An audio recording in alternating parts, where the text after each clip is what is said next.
Dan pada saat mama terdiagnosis itu tuh aku masih umur 24 tahun. Dimana mimpi untuk berkarir, mimpi untuk sekolah, mimpi untuk aku tuh yang aku mau untuk diri aku harus aku pendam dulu untuk fokus ke mama. Hai ladies, sekarang adalah bulan Oktober. Di bulan Oktober ini kita memperingati bulan kesadaran kanker payudara. Nah, mungkin kalian sudah sering dengar kisah-kisah inspiratif atau perjuangan para pejuang kanker. Nah, sebenarnya di balik itu ada kisah-kisah yang gak kalah inspiratif loh. Nah, kisah-kisah ini dari para caregiver. Nah, di sini sekarang udah ada 2 caregiver bersama aku, ada Mbak Louis dan Mbak Kezia. Mbak Kezia dan Mbak Louis dari kapan menjadi caregiver dan seperti apa kondisi mama dan kakak yang dirawat? Oke, jadi aku tuh pertama kali kakakku terdiagnosa kanker payudara itu Maret 2018. Saat itu tuh di payudara dia yang sebelah kanan. Tindakan yang diambil mastektomi, diambil secara keseluruhan payudaranya, terus dia udah ngejalanin kemo itu 8 kali, radiasi 16 kali. Nah, tapi karena kankernya dia itu tuh triple negatif, bandel itu. 2 tahun kemudian 2020 muncul lagi, tapi di sebelah kiri. Gak sampai di situ, 2 tahun kemudian 2022 muncul lagi, tapi di kelenjar getah bening sebelah kiri. Itu muncul lagi, dia udah dioperasi juga. Cuman itu tuh baru di kemo sekitar 30 kali. Selesai kemo, dicek kan, PET scan juga setiap tahun kan dicek keseluruhan, tiba-tiba muncul lagi. Jadi ya kurang lebih kondisinya kayak gitu, tapi so far dia kuat banget. Ya biasanya mereka jadi kekuatan kita ya. Yes. Ya kalau dari aku, mamaku yang menjalankan kanker payudara ini di tahun 2021. Jadi anak baru nih. Jadi baru bulan Agustus 2021 mama terdiagnosis kanker payudara. Dan setelah terdiagnosis oleh dokter, langsung melakukan radikal mastektomi, yaitu pengangkatan kedua payudara yang harapannya tidak perlu lagi kemoterapi, karena pada saat itu terdiagnosis itu tuh kata dokter, wah ini masih stadium awal, masih stadium 2. Dan setelah diangkat hasil PA-nya ternyata udah stadium 3 dan harus melakukan kemoterapi. Bahkan nggak cuma itu, ada jenisnya kan kanker payudara itu. Yang kali ini aku HER2 positif mama. Jadi mesti jalankan kemoterapi tetap 8 kali sama Herceptin, targeted Herceptin 18 kali yang harganya mahal banget itu. Yes. Kalian apa sih yang memutuskan untuk menjadi caregiver? Kalau aku sebenarnya untuk menjadi caregiver itu bukan sebuah keputusan ya sebenarnya. Emang aku hanya 2 bersaudara. Dari kecil sampai sekarang kita selalu bareng, apa-apa kita bareng gitu. Jadi itu kayak untuk ngisi kekosongan yang satu lagi butuh apa, ya itu kayak udah otomatis aja gitu toh. Apa yang dibutuhin saling ngisi aja. Dan untuk jadi caregiver itu bukan sebuah keputusan, karena kalau keputusan tuh seperti pilihan ya, kayak mau dan tidak mau, boleh dan tidak boleh. Ini enggak, tapi emang itu kayak udah jadi habit mungkin kita ya. Jadi ya otomatis aja di saat kakakku kayak gini, ya apa yang bisa aku lakukan buat dia gitu. Itu udah langsung aja. Jadi gitu sih kalau aku. Alami aja.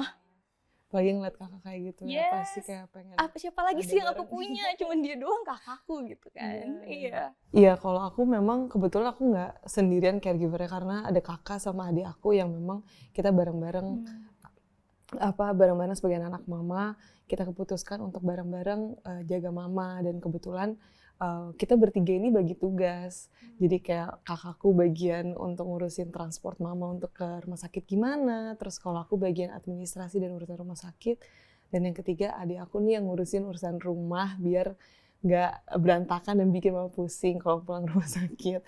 Jadi kita bagi tugas bertiga, dan ya kita bertiga sama-sama moral support dan untuk dampingi mama gitu. Oke, kayak yang barusan Mbak Kezia bilang kan tugasnya ngurusin rumah sakit ya. Apalagi sih yang dilakukan sama ini sebagai caregiver dan tanggung jawabnya seperti apa gitu? Iya, kalau aku ya sama juga sih, kurang lebih sama. Cuman karena emang aku cuma 2 bersaudara, jadi dan suaminya kakakku tuh kan kebetulan juga dinas di luar kota juga. Dia punya anak 1, jadi mama papa itu yang megang anaknya dia. Mbak Ajeng totali aku. Semuanya itu tuh, semua keperluan dia tuh selama aku bisa bantu itu aku yang bantu gitu. Nah kalau misalnya untuk apa yang dibutuhkan ya, sebenarnya tuh kayak dasarnya dulu aja kalau emang kita mau jadi caregiver, sebelum kita melakukan apapun, kita tuh harus kenal dulu, kita harus tahu dulu gitu. Karena yang aku pelajarin di sini, aku pahamin, nggak semua orang sakit itu tuh mau diperlakukan dan dianggap kalau dia tuh sakit gitu tuh. Jadi kadang tuh kalau kita memperlakukan orang sakit sebagai orang sakit yang kita kasihan atau kita menunjukkan raut sedihnya, itu malah memperburuk dia gitu. Jadi kita harus kenal dulu siapa sebenarnya yang mau kita kasih perhatian ini gitu. Kayak aku udah tahu kakakku seperti apa dan aku tahu bagaimana cara aku memberi dia support untuk menjadi caregiver dia itu seperti apa. Ya kurang lebih sama ya sebetulnya. Memang kalau yang paling utama tuh kita tuh ngejagain mama dari ketika seseorang terdiagnosis kanker payudara atau penyakit apapun itu, pasti banyak asumsi-asumsi luar yang sebetulnya wah ini kamu dosa dulu nih ngapain, terus habis itu atau enggak kayak wah kamu bisa ngapain, kayak ada kan masih stigma itu kan masih ada gitu, bahkan di kota Jakarta ini masih ada gitu ya. Tapi itu yang kita jaga gitu supaya mama fokus sama kesembuhannya, jangan fokus sama apa yang orang-orang omongin atau orang-orang yang, jadi kita anak-anaknya menjagain mama nih jadi tembok supaya mama fokus aja sama apa yang dokter bilang, apa yang pokoknya keep mama positif gitu dan optimis untuk sehat begitu.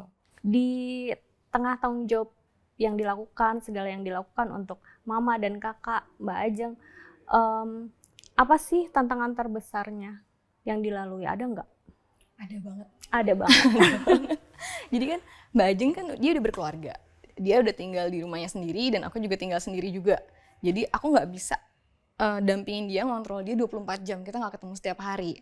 Itu paling hanya weekend aku ketemu sama dia kan. Itu tantangan yang pertama, aku harus memastikan kayak saat dia nggak sama aku, apakah dia tetap seperti ini gitu. Itu tantangan yang pertama. Tantangan yang kedua, aku punya tanggung jawab bekerja juga. Aku karyawan, aku kerja, jadi aku ada tanggung jawab juga dengan kantor. Ada momen-momen di saat Mbak Ajeng harus ada pengobatan atau ketemu dokter, itu di hari-hari yang aku ada tanggung jawab juga di kantor.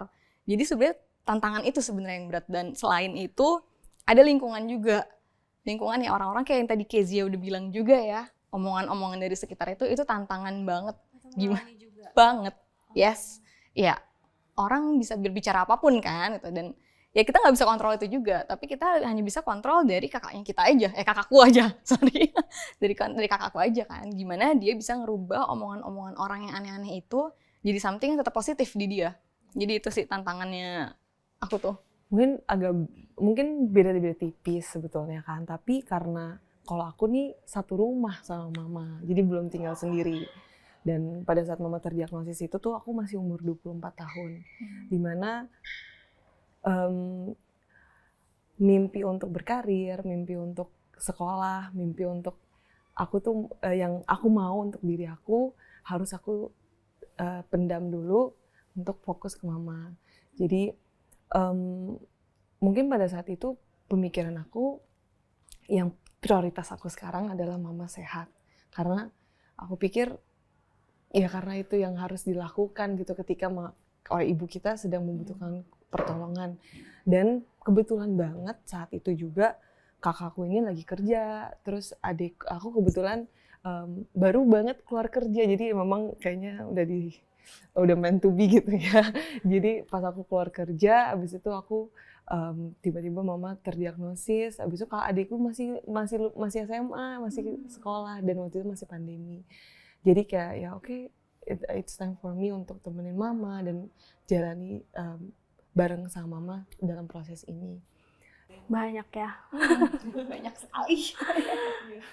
Kalau tadi Mbak Kezia sempat mention kan waktu mama pertama kali terdiagnosis itu kan Mbak Kezia masih muda, karir masih panjang segala macam.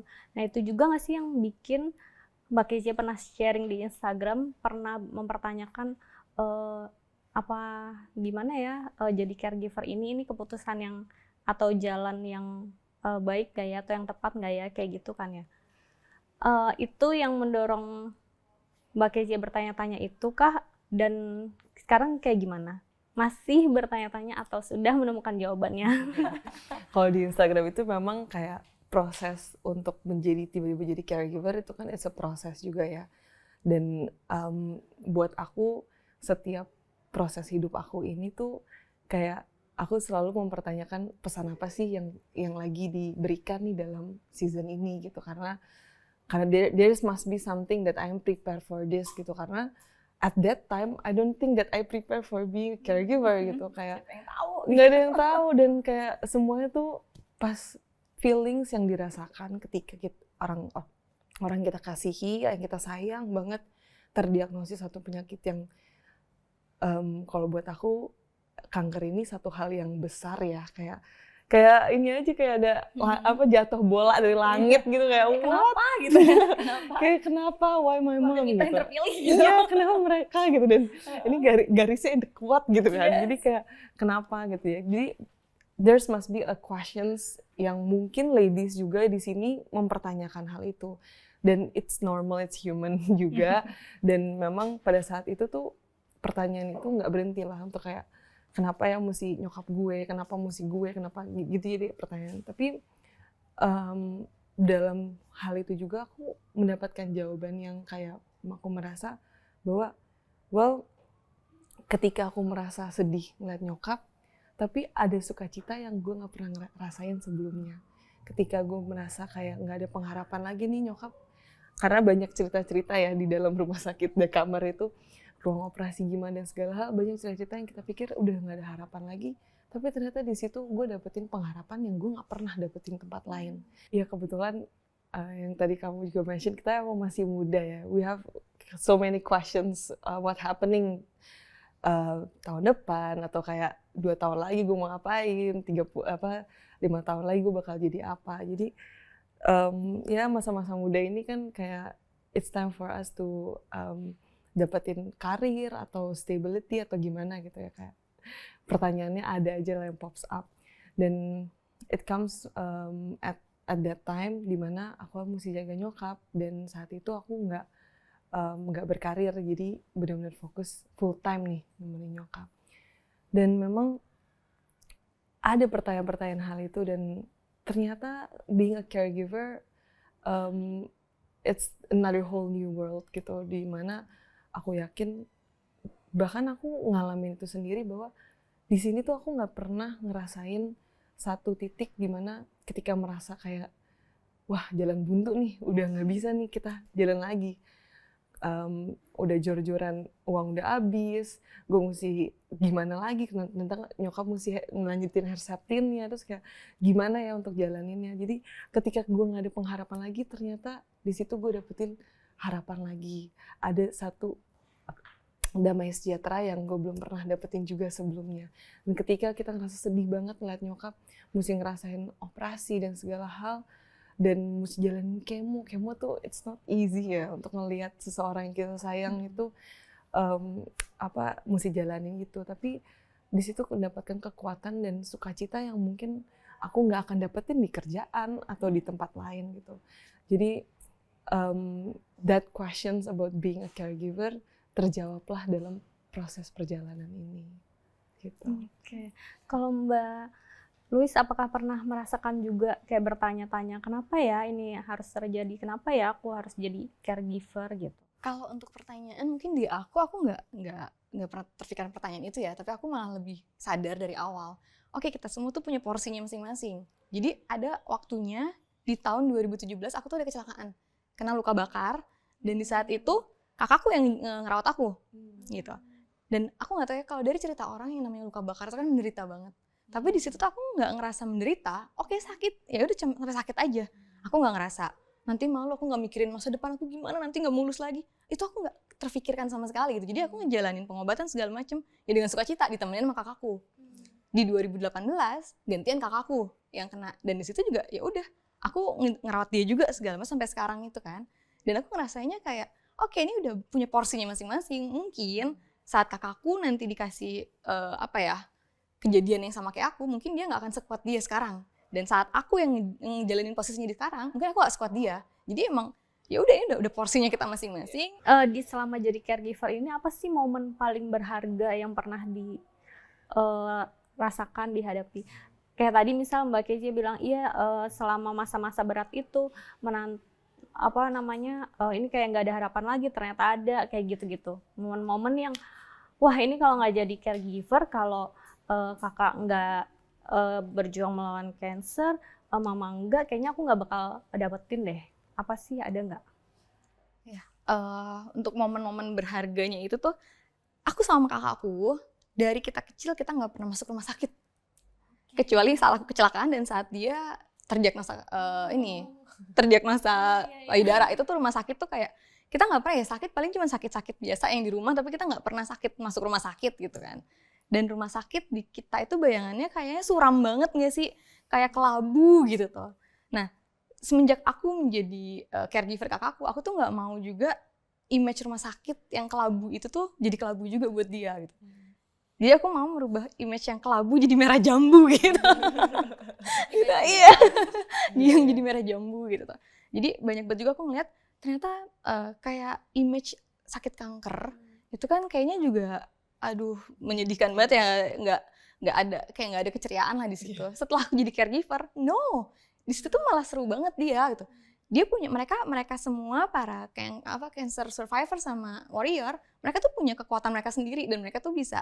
Aku ngeliatnya gini, aku yang sehat, aku ngeliat mereka tuh kayak lebih sehat daripada orang sehat. Aku nggak ngeliat ada sakitnya di mereka gitu tuh. Jadi tuh itu kayak oke, ternyata setelah aku menjadi caregiver ini kayak wow, segala stigma dan bayangan kita yang rumah sakit itu mencekam atau kanker itu menakutkan, itu terpatahkan semua gitu loh gitu. Dan ngeliat semangatnya kakakku juga kayak oke, nggak ada yang menakutkan dari sebuah penyakit gitu, tergantung dari kitanya aja gitu.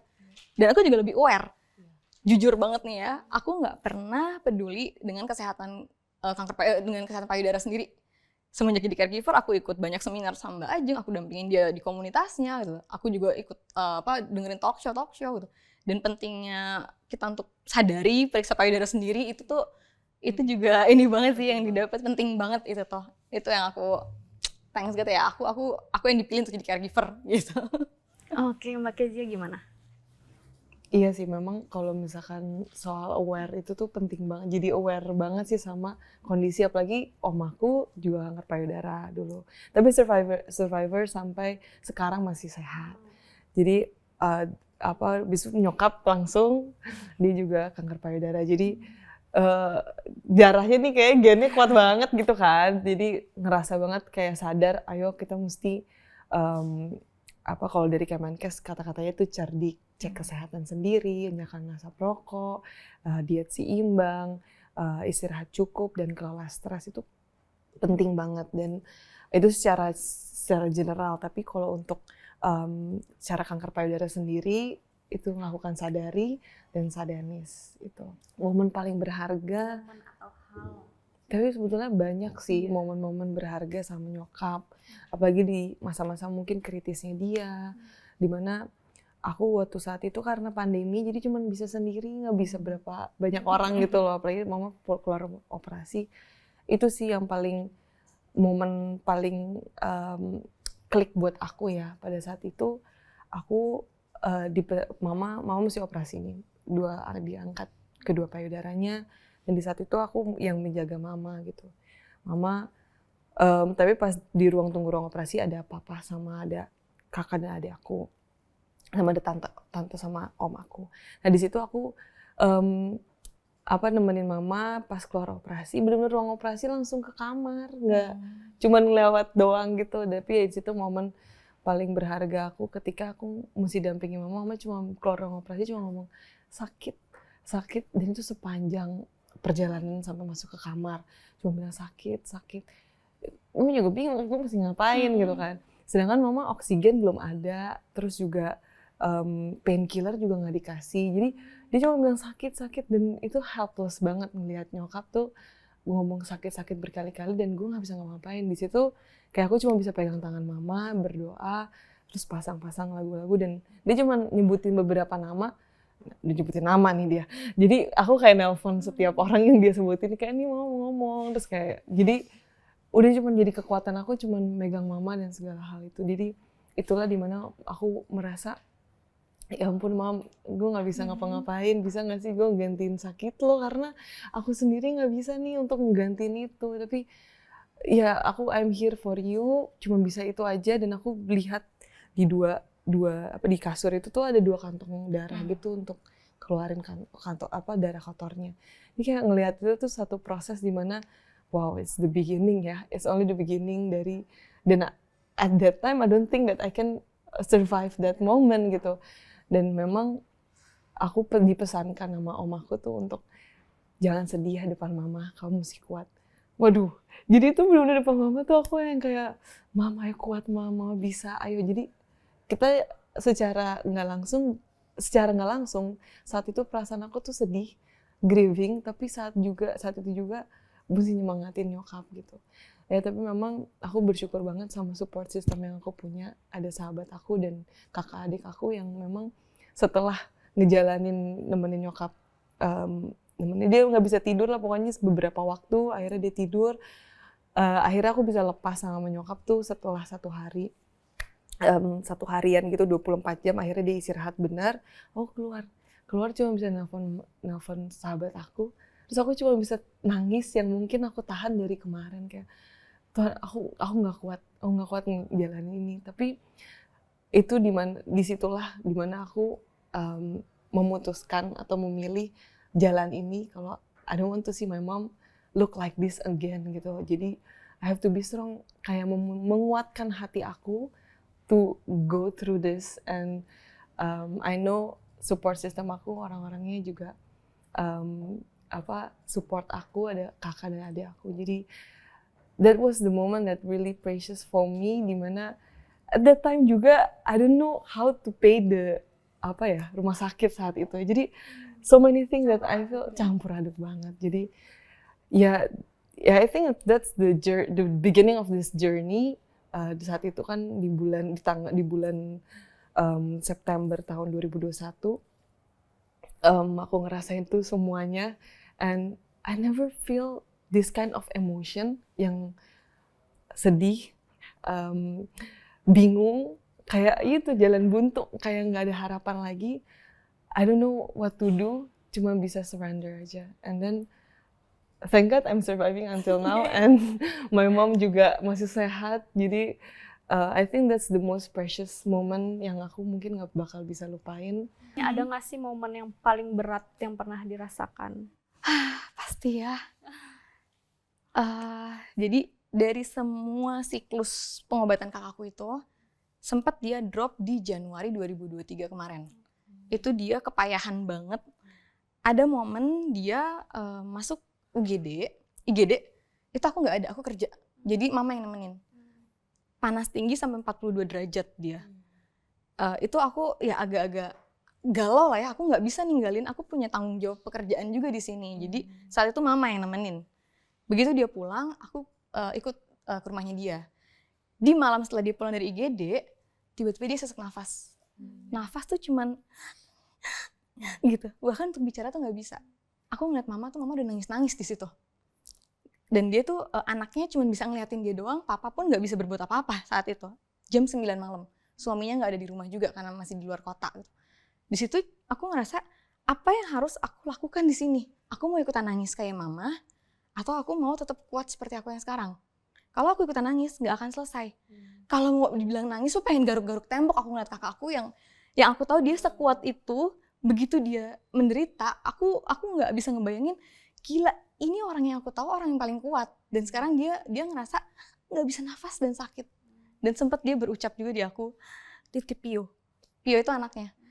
Itu rasanya aku kayak kejatuhan batu dar gitu. Tapi di situ aku nggak boleh, aku ngelawan itu semua. Aku harus ngelawan, aku harus berpikir cepat apa yang harus aku lakukan. Aku bawa dia ke IGD malam itu juga, aku suruh mama, papa, dan anaknya stay di rumah. Aku nggak mau mama ngedampingin. Balik lagi ya, dengan kondisi yang kayak gitu, aku nggak mau kakakku ngelihat ada raut kesedihan di mama. Dan aku nggak mau juga mama melihat anaknya yang kayak begini. Nggak ada air mata yang keluar saat itu. Aku nggak tahu kenapa bisa begitu ya, kekuatan dari mana aku nggak tahu. Kalau pelajaran yang didapat apa sih dari selama ini merawat mama dan kakak gitu? Mungkin tadi udah sempat di-share kan kayak dapat pengetahuan lebih, sadari segala macam gitu. Ada lagi nggak sih selain itu? Pengalaman itu ya untuk setiap waktu yang kita punya dengan orang tersayang itu sangat berharga banget. Jadi nggak ada waktu untuk bersedih-sedih, kita isi aja setiap waktu yang kita punya, nggak hanya dengan kakak, dengan keluarga, dengan semua orang yang kita cintai, itu tuh semua tuh berharga banget. Kita isi itu aja. Itu selagi kita bisa, selagi kita mampu, isi dengan kebahagiaan aja pokoknya. Dan syukuri itu. Iya, pelajarannya lebih menghargai waktu, momen yang ada ya. Kalau Mbak Kezia gimana? Ada tambahan? Aku sama seperti Kak Halis juga ya. Tapi salah satu hal yang paling aku dapat pelajarannya ini adalah itu embrace your emotion. Karena aku mungkin terbiasa untuk menahan emosi aku, menahan apa yang aku rasain, mengekspresasikan. Jadi di sini aku belajar kayak kalau sedih ya sedih, kalau kamu seneng ya kamu seneng, kalau kamu pengen ngomong aku sayang sama kamu ngomong sekarang, karena nggak akan ada waktu lagi gitu. Jadi embrace your emotion, jangan ditahan-tahan karena every minute it's very worth it dan sangat berharga gitu. Di tengah segala tantangan, terus masa-masa berat, kalian kan dituntut untuk selalu stay positif ya tadi, demi mereka nggak melihat kalian ikut sedih atau susah juga gitu. Nah, gimana sih caranya untuk stay positif dan keep going meskipun berat? Kalau aku ya, aku nggak mau menjadikan positif itu sebagai tuntutan sebenarnya. Dituntut positif aku nggak mau. Jadi ya udah jadi habit aja, habit kita untuk positif. Ada momen ini juga sebenarnya ya, ada momen lucu juga sebenarnya dari yang kita menjadikan positivity itu sebagai habit. Jadi sempat ada salah satu keluarga tuh yang menikah. Kita jahit baju seragam. Terus kita ke tukang jahit, fitting baju, aku duduk, dia berdiri sama tukang jahitnya, fitting dia. Tukang jahitnya, gimana Mbak, bajunya ada yang kurang nggak? Biar ada waktu nih buat dibenerin lagi gitu. Dia ngeliat depan kaca. Apa ya yang kurang ya gitu. Kayaknya payudaranya dia yang kurang satu, dan dia ketawa ngakak, aku juga ketawa ngakak, tinggal tukang jahit yang bingung gitu. Iya, gitu. Tapi ya ketika dia udah nyampe di situ, ya aku yakin ya udah emang ini udah jadi habitnya kita aja untuk berpikir positif. Jadi ketika masuk ada yang hal-hal negatif itu akan langsung berubah jadi positif aja di kita. Mendingan kita ketawain aja daripada kita nangis, kita pikirin gitu kan. Jadi gimana untuk stay positif? Ya udahlah gitu. Udah jadi habit aja, bukan sebuah tuntutan. Karena jangan sampai kita di depan tuh seperti strong banget, di belakang kita nangis-nangis atau kita tuh merundung gitu. Jangan sampai kayak begitulah gitu. Ya udah jadiin aja nih stay positif. Berpikir gila atau menjadi sinting kadang-kadang itu nggak masalah untuk melawan penyakit ini gitu, untuk melawan kondisi ini gitu sih. Oke, Mbak Kezia gimana? Ya kurang lebih gitu ya, kurang lebih. Tapi yang aku bikin buat aku selalu jadi pegangan aku adalah setiap hal yang terjadi dalam hidup aku nggak akan lebih dari kekuatan aku, itu yang aku percaya. Makanya itu yang bikin aku jadi keep going sama apa yang aku jalanin. Dan aku percaya itu kembali kayak kamu bilang tadi, ada porsinya masing-masing. Yes. Jadi mungkin yang aku jalanin ini porsinya aku, dan aku yakin aku sudah dipersiapkan untuk ini dan aku mampu untuk jalan ini. Jadi itu yang bikin aku keep going sih. Kayak ada kata-kata yang terus menguatkan ya. Iya, betul. Iya. Oke. Nah, kayak Mbak Kezia ini kan 24 jam ya sama mama. Berarti kan prioritas dalam hidupnya itu terbagi ya ke mama juga, bahkan sebagian besarnya. Nah, itu gimana sih caranya taking care of yourself gitu? Awalnya sih aku pikir gak mudah ya untuk hal ini ya, karena kadang juga merasa bersalah juga untuk punya waktu untuk diri sendiri gitu. Kayak aku pikir ya kan nyokap juga perlu ini, perlu itu, dan kenapa mesti nanti dan kenapa enggak. Jadi adalah mix dimana proses juga ya, dimana aku juga prioritas nyokap dan semuanya. Jadi waktu buat gue kok jadinya nggak ada gitu, dan itu yang membuat aku juga belajar lah untuk bisa mengatur waktu aku supaya aku juga ada di-charge sedikit lah supaya nggak 24 jam nanti malah jadi hypersensitive atau jadi satu hal yang melakukan tindak-tindakan yang di luar dari kebiasaan gitu. Mungkin ada cara healing tersendiri gitu? Oh, cara aku. Jadinya pada saat itu akhirnya aku ada waktu tiap pagi, misalnya bangunnya lebih pagi, aku olahraga sendiri di luar, terus ada waktu me time, meditasi juga. Lalu kalau mau bikin masak-masak di dapur juga kan sendiri, atau kayak jadi waktu kita jadi menghargai momen itu banget. Jadi drowning in that moment, kayak appreciate it aja sama waktu yang dikasih gitu. Jadi ya. Kalau Mbak Louise gimana? Kalau aku ya karena emang aku juga nggak bareng sama Mbak Ajeng ya. Jadi setiap ketemu sama dia itu harus ada momen yang ini ya, harus terisi dan harus berkualitas. Kalau aku saat aku sendiri itu ya, udah cukup sebenarnya. Aku udah cukup healing saat aku sendiri, tinggal sendiri juga kan aku di kosan. Tapi begitu aku mau olahraga atau aku sekedar mau ke salon misalnya facial atau apa, itu aku selalu ngelakuin bareng sama dia. Jadi emang sering banget tanpa aku sadarin aku taking care dia, aku juga taking care diriku sendiri juga gitu. Kalau Mbak Ajeng tuh disupport sama keluarga, sama termasuk Mbak Louise juga sebenarnya disupport balik ya sama Mbak Ajeng ya, dengan keceriaannya dia, dengan kekuatannya dia. Siapa lagi sih yang menjadi support system untuk Mbak Louise? Selain orang tua ya pastinya ya, orang tua itu udah jadi supportnya aku banget. Teman-teman di sekitar juga, mereka tuh care nggak cuma sama aku. Aku ketemu mereka, yang ditanyain kakakku, gimana Mbak Ajeng, gimana ini gitu.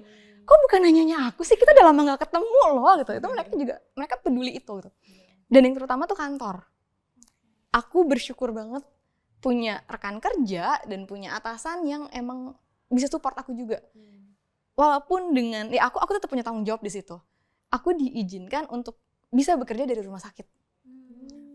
Walaupun emang ya aku sambil bekerja juga ya tentunya, tapi dengan Mbak Ajeng tinggal nengok ngeliat ada aku di situ, itu kan ada tenang dia kan daripada dia sendirian. Dan rekan kerjaku semuanya support, atasanku juga support. Oke, kamu bisa taking care kakak kamu tanpa meninggalkan tanggung jawab pekerjaan ini, dan itu support banget. Karena kalau nggak bisa kayak gitu, mungkin aku akan stres. Itu akan jadi masalah baru lagi. Siapa yang bisa nemenin dia gitu. Jadi ya itu support system aku sih. Kalau Mbak Kezia tadi sempat mention kan ada sahabat yang mendengarkan juga, ada kakak, adik. Ada lagi nggak selain itu? Atau mereka seperti apa sih mendukung selama ini? Sama sih ke teman-teman yang ada di sekitar kita tuh juga support banget ya, dimana kebetulan kalau ceritanya mamaku ini karena kondisinya waktu kemarin mesti bayar Harsaptin mahal banget, kita buka galang dana kitabisa.com, dan itu kita jalani selama 3 bulan. Dan itu tuh banyak banget yang support, bahkan internet friends, TikTok friends, dan Instagram friends semua tuh kayak support banget. Dan ya itu yang bikin jadi kekuatan kita juga ya. Dan apalagi dengan message yang diberikan secara nggak langsung, itu tuh nge-boost energi yang baterai mungkin udah tinggal ya ternyata gitu ya. Yang peduli tuh banyak loh. Pikirnya baterai udah tinggal 5% nih, tapi pas ngebaca gitu doang udah kayak boost up until 80%. Jadi itulah teman-teman di lingkungan itu. Dan nggak lupa juga teman-teman yang ada di gereja aku juga, yang mereka selalu support aku dan selalu doain aku. Support emosional juga ya. Jadi kita nggak ngerasa sendirian lah gitu di sini ya. Oke, balik lagi ke jadi caregiver itu, pernah nggak sih kalian merasa bersalah kalau misalnya memprioritaskan diri sendiri dibanding mama atau Mbak Ajeng? Kalau soal itu ya, we are human being ya. Aku pernah lah ngerasain kayak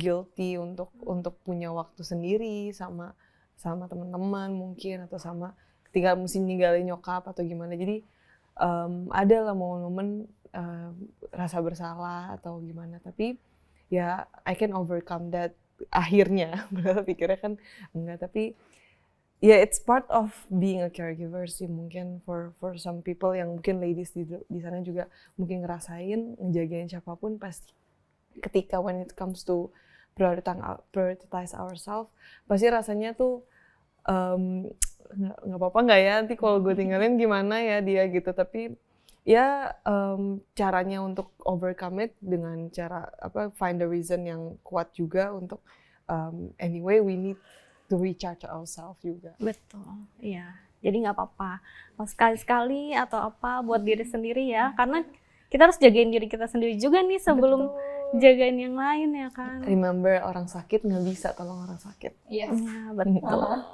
Have to be healthy. Kalau misalnya caregiver ada nggak sih? Dan kalian ikutan nggak sih? Sebenarnya ada, tapi aku belum ikutan ya kebetulan ya. Berarti Iya. sebenarnya memang kalau mamaku sama Kak Ajeng kan satu komunitas Mm-mm. juga, namanya komunitas Love Pink. Nah, di situ juga ternyata ada Love Pink Caregiver, di mana ini adalah orang-orang yang mendampingi pasien-pasien kanker payudara atau memang pernah dulu mendampingi.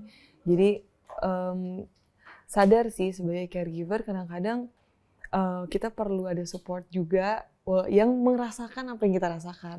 Karena kemarin aku baru aja teleponan sama members of the caregiver tuh kayak, aduh, cuma butuh teman curhat. Jadi kayak gimana ya ini hasilnya, terus nextnya gimana dan segala hal. Mungkin kita sebagai teman nggak bisa memberikan seperti dokter kayak ini kayak gini ya next step. Tapi at least we are there for them yang memang membutuhkan suara kita, atau simply just you're doing great, keep going. Jadi kayak cheerleader bersama Join ya? Iya. Iya. Ayo kamu join, aku udah. Kayaknya aku butuh ya, mungkin secara nggak sadar gitu tuh. Aku menjalani sendiri, ternyata ada komunitasnya, oke. Yes. Bisa diceritain di komunitas tuh ngapain aja, apa yang dilakukan selain saling support tadi, mungkin berbagi pengetahuan juga atau apa supaya Mbak Louise semakin tertarik untuk join.